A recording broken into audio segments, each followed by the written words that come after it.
gentlemen, my name is Suryansh Basu Malik, and you're watching another episode of the What Now Show. Today, I am joined by yet another guest. We have joining us Ricardo Ramos. He is a Brazilian mixed martial artist who is in the featherweight division of the UFC. He is one of the biggest up and comers in the sport at the moment. Ricardo, how are you doing, man? Pleasure to have you. Good, good. The pleasure is all mine, and yeah, let's enjoy all this, Yeah, and you. thanks for the opportunity. Yeah, it's a pleasure to have you, man. Are you on your way somewhere? You're in your car. Are you going anywhere? Oh yeah, I was just to walk around with my girlfriend and my dog, and Yeah, you have have a some lovely fun dog, on man. my Yeah, on my Sunday, and yeah. yeah, I just had to stop for this interview, and that's yeah really good. Just Yeah, that's enjoying amazing, and man. relaxing. Yeah, man. Thanks for taking Yeah, the time out. Well, of course, you had your but last I fight always in. working. Yeah, yeah, always working, man. Yeah. How's training going right now? Are you still training, or are you taking some time off? Yeah, no, no. I'm always training, always in shape for my next challenges, you know. And for now, I'm in Brazil training for any opportunity in UFC, and keep in shape, keep sharp for everyone, you know. And it's been really good right here. Yeah, that's great, man. Is there any fight of yours that's coming up? Has another offer coming your way?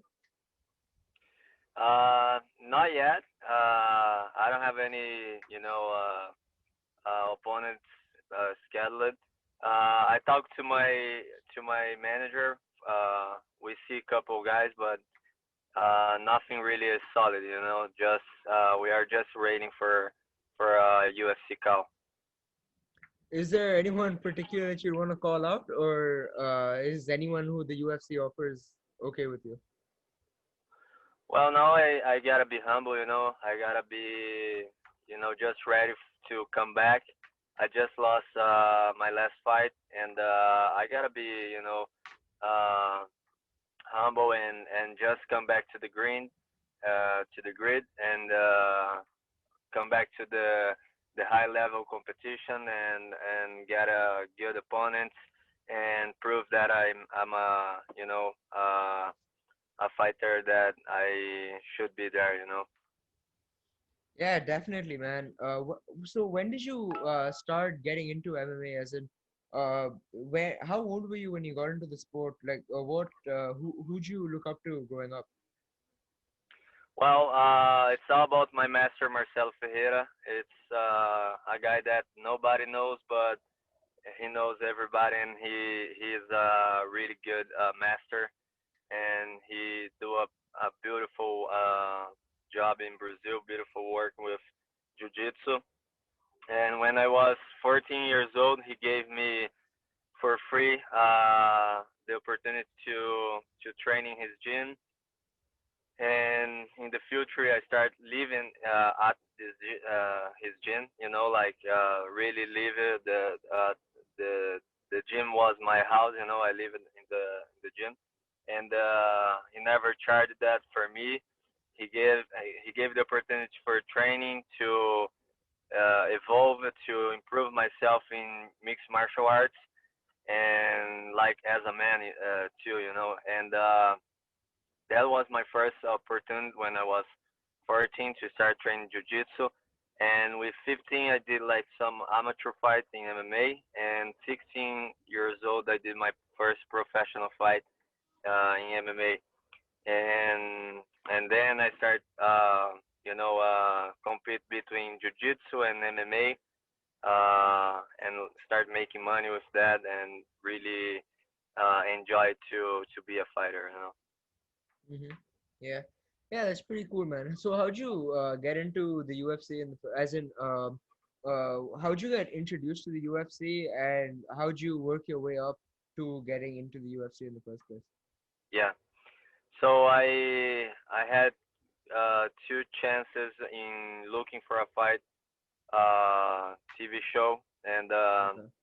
I fought two times in looking for a fight, and then I got the contract to UFC. So yeah, that's how I made it.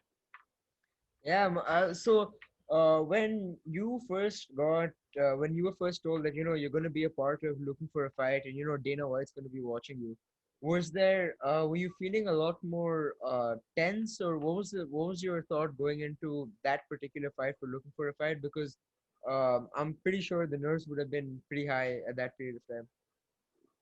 Yeah, like everything in life that we are in high level, we gotta be always trying to control our emotions and our mental thoughts and thoughts. And that was a hard moment. That was a hard. That was my first experience with Dana White, and I was like young, and for sure that was something new in my life that I had to face it. And we always feel tense when we have like new challenges, but nothing that I could stop me, So we always, when we face something new on our lives, we we are like doing that for the first time. So we always are tense to do something wrong or not, and do the right thing. But it's always a good experience that we're gonna learn and absorb, and then um, start starting make it better. So yeah, it was a little bit tense, but nothing that makes me stop. Yeah, because you had an amazing start to your career. You started off with your first fight. You got the unanimous decision, and then your second fight, which is I think probably what how people remember you the most. That spinning elbow knockout that you had Yeah, against Almin Zahabi. So of course, yeah. at that on the judges' scorecard for that fight, you lost the first two rounds on for both the judges, and then in the third round you came back at the last part of the round, and that amazing elbow that you threw. So in that Mhm. round, what I'm pretty sure you were already knew that you probably had to go for the knockout in that round.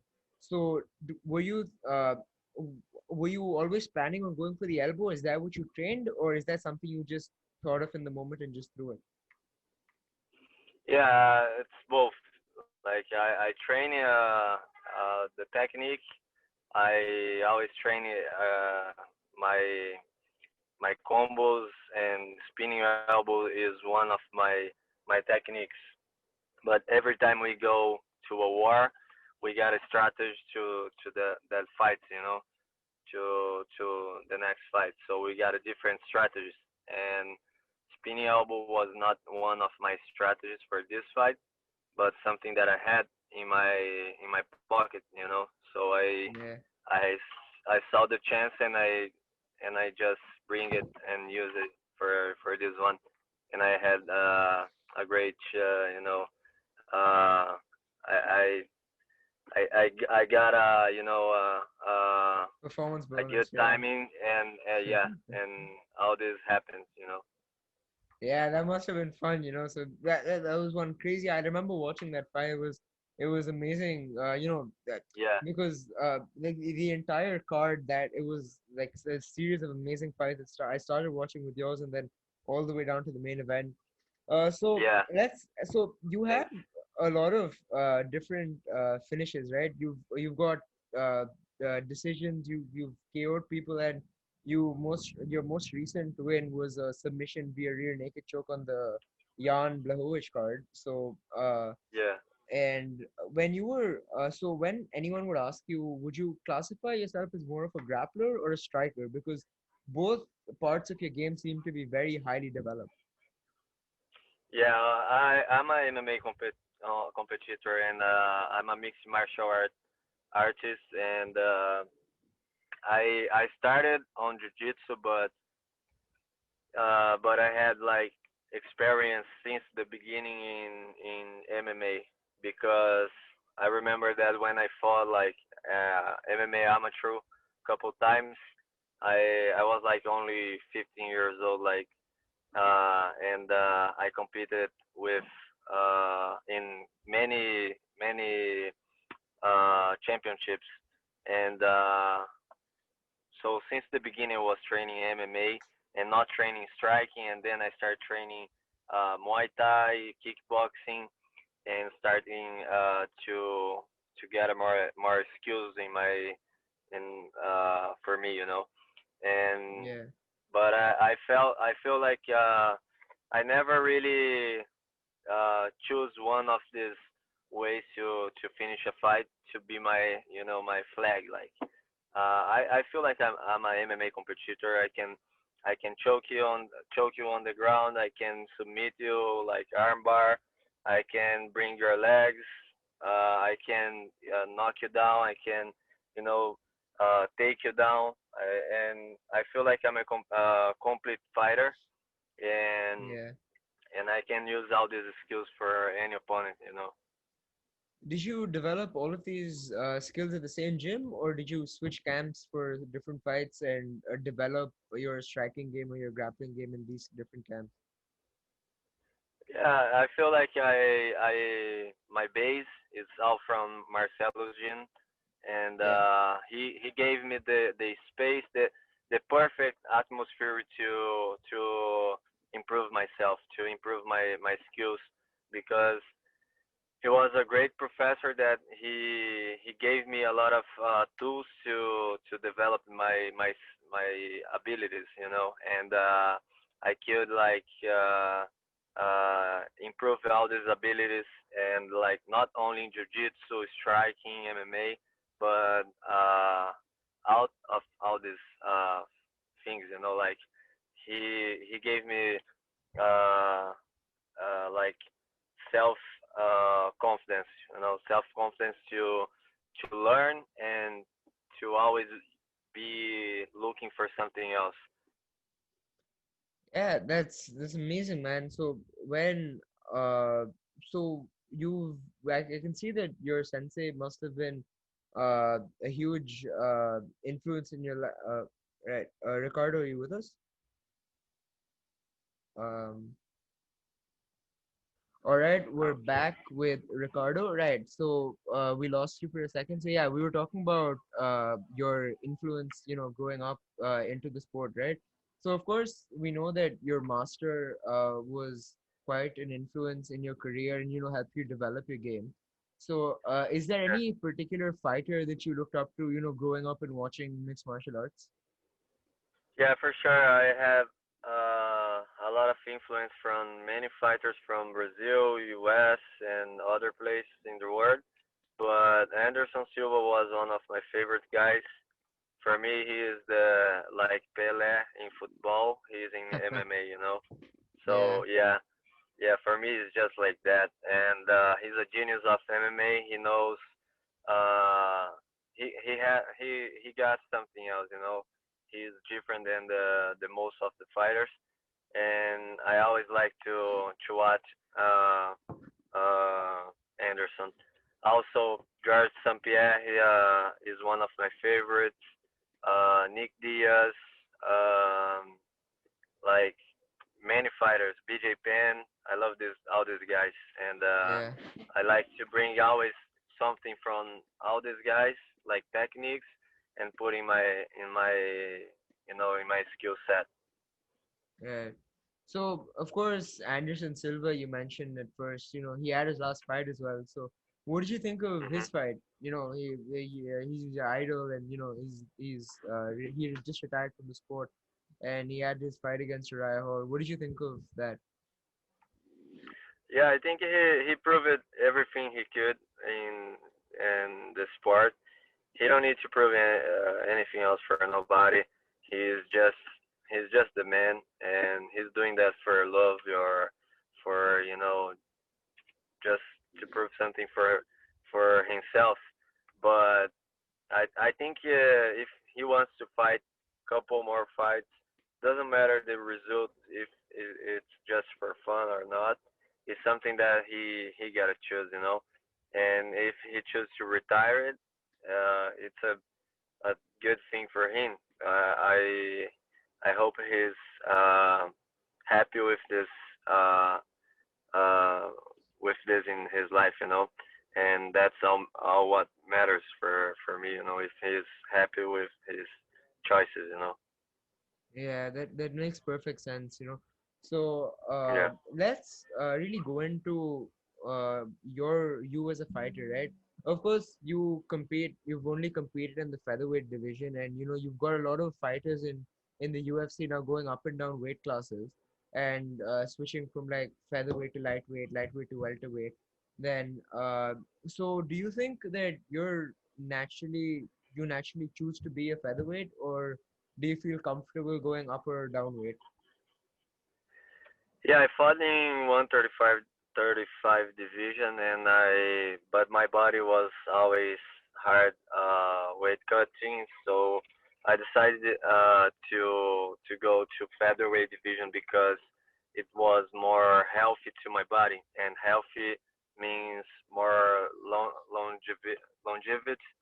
Yeah, longevity. Yeah. You gotta, yeah, longevity, and you gotta more time to make money, to fight, to do what you love. And if you have like a health diet, a good lifestyle, you're gonna live your dream for longer, you know.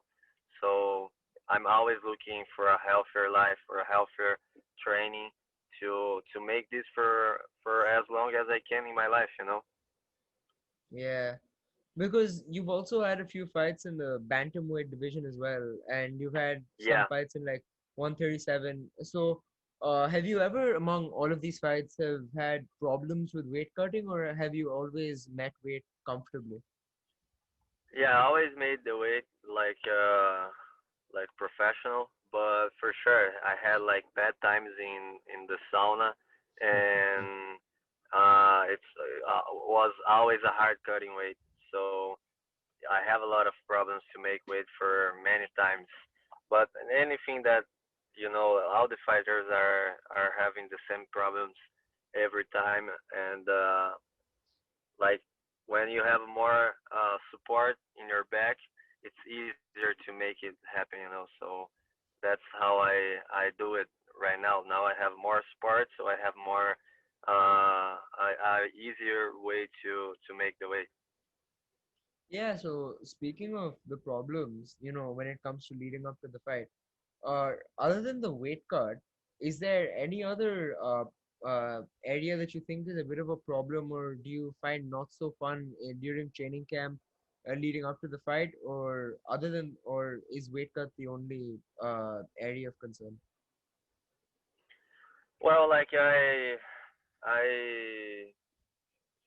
yeah, I think like we have like many things to improve to make better, you know, in the future. But we will figure it out, you know. And but I accept all the process. I feel like I'm ready for the process. I know what to be a fighter takes in the life of the competitors, and I just feel like we are always evolving the sport. The sport's getting more science behind, you know. So we are having like better ways to for training, for diet, for make weight, for everything, and it's gonna make the fighter's life way easier, you know. So if you have like a good support, if you have a good people around you, you always gonna make it better, you know. So that's what I'm always looking for to make better. So I'm always looking for bring like new people, new persons that new different visions to make my job better, you know. Yeah, so when you're developing your game plan for your fights, Yeah. and leading up to it, when you're analyzing the opponent, uh, is it you who really tries to figure out that, you know, these are my strengths and this is how I'll play out with it, like multiple fighters do, or do you try to work with your coaches and develop the game Yeah. plan? Yeah, I like to always. I'm not the best strategist that I have in my team, so I have like a complete team that always help me with all these things. So I cannot be like perfect, you know. So I have like people that make things better than me in his area, you know. So I have like a good nutritionist that gonna make a good nutrition plan for me, and I gonna do my best to make the best I can, you know. So I have coaches that they are really good on strategy, and they gonna watch the fights with me, and we're gonna see the best way to finish the fight, you know. So, Right. but every time I work with someone new that's gonna make part of the team, and then he gonna complete my game plan, you know, my game for the fight. And now I have like my coaches since the beginning, and people that I work with in Team Alpha Male, and I'm always doing this transitions, like going to Team Alpha Male and come back to Brazil in my hometown. And I have a lot of different peoples around me helping me and making my life easier, you know. And every time I have a fight, I sit with my coaches, and we see all the points that we need to see and for the fight, you know. Yeah, that's great. As long as it works for you, because I mean, what you're saying, I Yeah, mean, it's pretty quite detailed actually. You seem quite well rounded with your team and the group behind you because you spare no gap for any mistakes that way. yeah, So yeah, yeah, I think what I want to get on to next is Fight Island, right? Because over the yeah, pandemic, the UFC has been has been like the first one to be handling sports during the pandemic, and this whole new concept of like the Fight Island, right? So of course you're yeah. one of the few fighters who got the opportunity to go to Fight Island and actually experience it firsthand, right? So what was that whole experience like dealing with the different measures and the whole experience in that time frame? Well, was crazy, man. Was like we was leading with the COVID-19 for training, so that was really crazy for everybody. But especially for fighters, we was training and hugging people in the pandemic situation, you know. So we cannot stop training. We cannot stop doing our things, you know, because was going to the war, you know. So was a good experience, but I talk for everybody. That's not only for me. That was for everybody. So I feel like we gotta do the best we can in every situation, and that's how we gotta do in everything that we face, and always expect the best, the best results. But for me, like in my last fight, I had not the best result because something in my training camp was not like completed. So I gave one advantage, and I paid for that, you know. So now we got a new chance to make better, and that's what Yeah. matters for me, you know. Yeah, man, you're young and you're coming up in the division, so you got a lot of fights in you. And the fact that you're actually learning from this, at least from like multiple Yeah, fighters, they don't learn from it and they just blame it on something else and they don't really improve. But yeah, the fact that, in at least in my opinion, even though I'm not a professional like you, I mean, I can safely say that, the fact that you're actually learning from your experience and, trying to improve on it laterwards, it's pretty admirable because I mean, I've been watching like your multiple fights of yours. Even from when you were in like Legacy FC. So uh huh. Thanks. yeah, so throughout that period of time, you've always improved a different part of your game throughout your different victories. Even Yeah, when you fought Manny Vasquez on that first loss, you still came back from yeah, that, and then you got that amazing rear naked choke. So I mean, yeah, it's crazy how you're one of those few fighters who can really bounce back from a loss and really, say that, okay, yeah. fine, I fell, but I can move forward from this. You know, exactly. That's how I exact. that's how I feel it 100%. Um, like sometimes we have we have situations that we can change the the result. You know, like we cannot change what's going to happen, but if we have like the opportunity, if we have like good healthy, we can still competing, we can still fighting, we can still training. If I have like my arms, my legs, and if even if I don't have, I will still fighting. You know, I will still trying to make my dream happen. And Hell every yeah, time man. I fall, I just you know, I just talk to myself and make like a goal, and always I hustle for that, and I'm going to do that again. It's what I'm professional to do, you know. Yeah, man. Much respect to you for it, man. You're genuinely. Both. It's actually really cool of you to be dealing, having that kind of a mentality towards it. And I really hope that in the future you can make it and show that that mentality is what Thanks. got you there.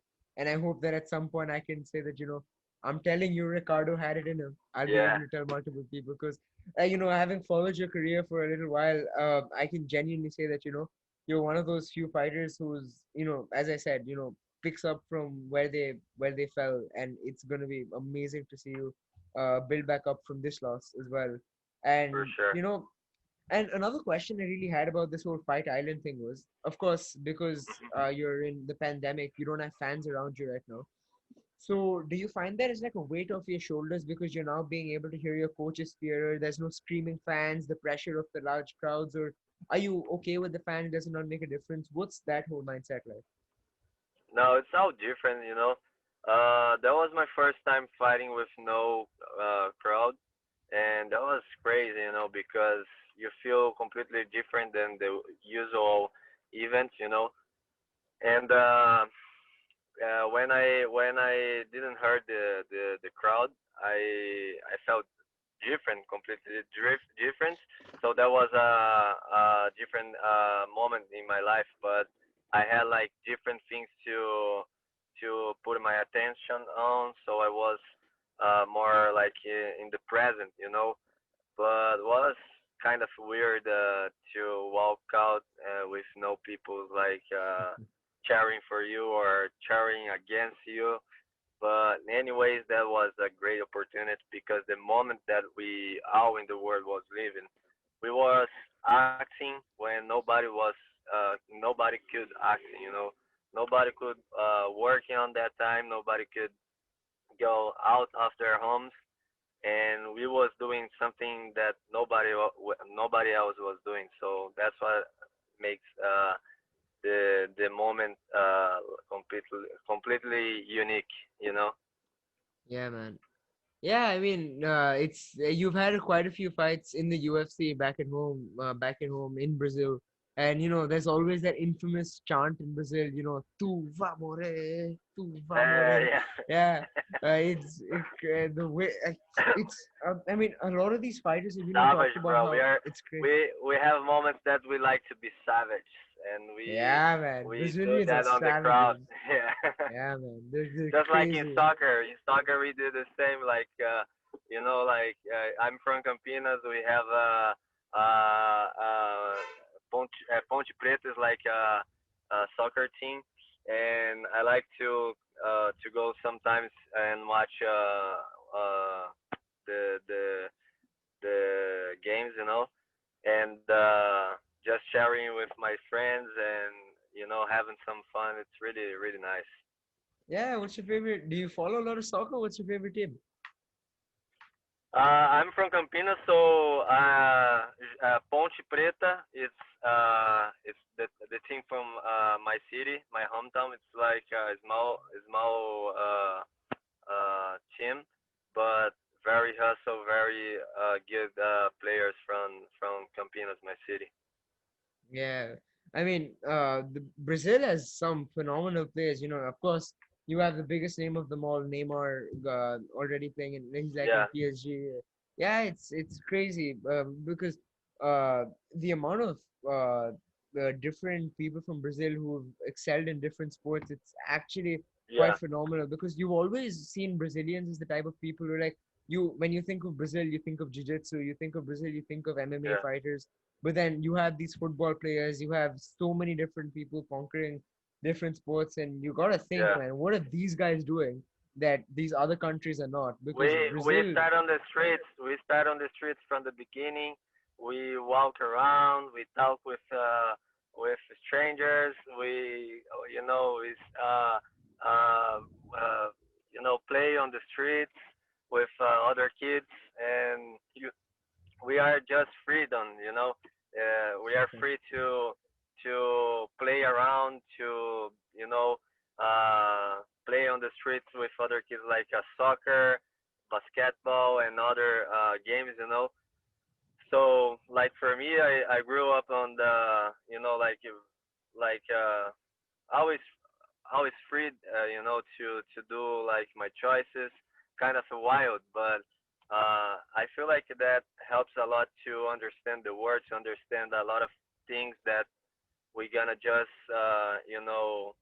face it when we are like older. But with this kind of life, we face it. We have to be men like very young, yeah. so we gotta lead with some situations like very young, and it makes I feel like that's what makes difference. Did you have it as hard as this coming up, or were you able to have a much more stable childhood, like economically? No, I was like no money. I had no money when I started. I have a zero money, and I was like only 14 years old. My father said, "Get out of home," and I stopped go to school. I stopped, do what all the kids with the same age of me was doing.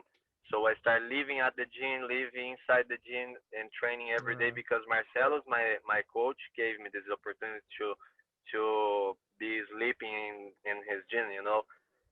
And then that's how I start focusing in uh, mixed martial arts, because before I was like just a kid who was walk around and play around and doing things that was not make me better, that was not make me go to my dream to be a UFC champion. And then when I start having something real in my life to be, like I see UFC, I see fight, I saw the fighters, and I say, wow, I can be like these guys too. So I start dreaming with that, and then I have a different perspective uh, of my life.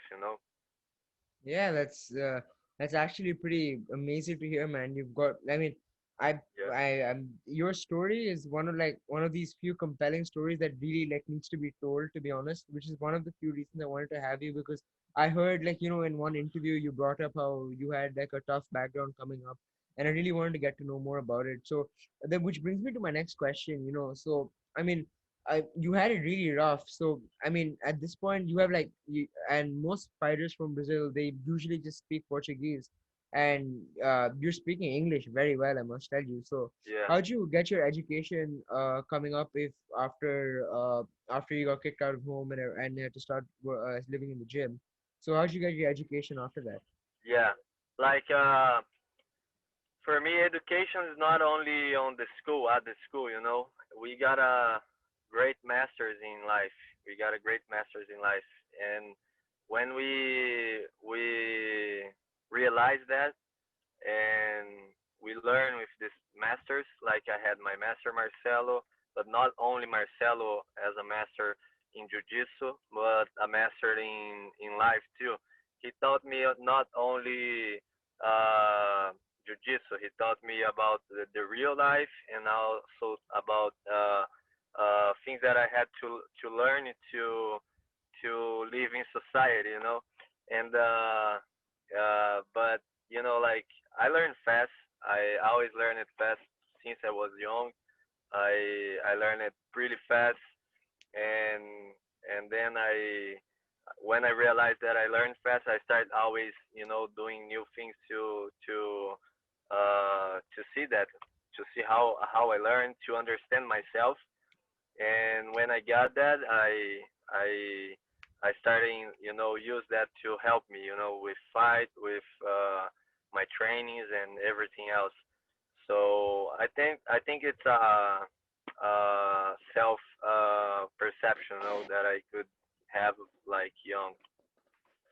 Yeah, man, that's actually phenomenal, dude. You're a perfect representation of you get that grind in, and you get what you deserve, and you've definitely come up from that, and you seem to be doing really well for yourself now. You got that big performance bonus as well.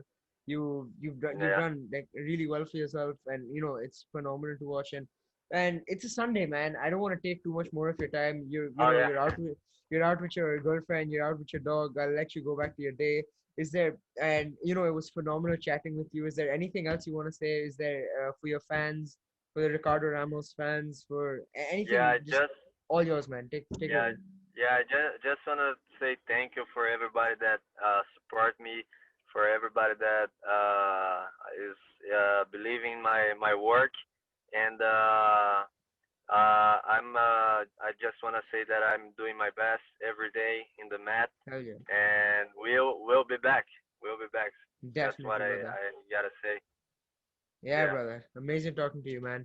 Well, this was Thank Ricardo you. Ramos, guys. It was absolutely phenomenal chatting with you. Check out his Instagram, Ricardo Ramos MMA. It was absolutely amazing talking to you. And if you have any more questions about to Ricardo, let us know. We'll get in touch with him and we'll let you know about it.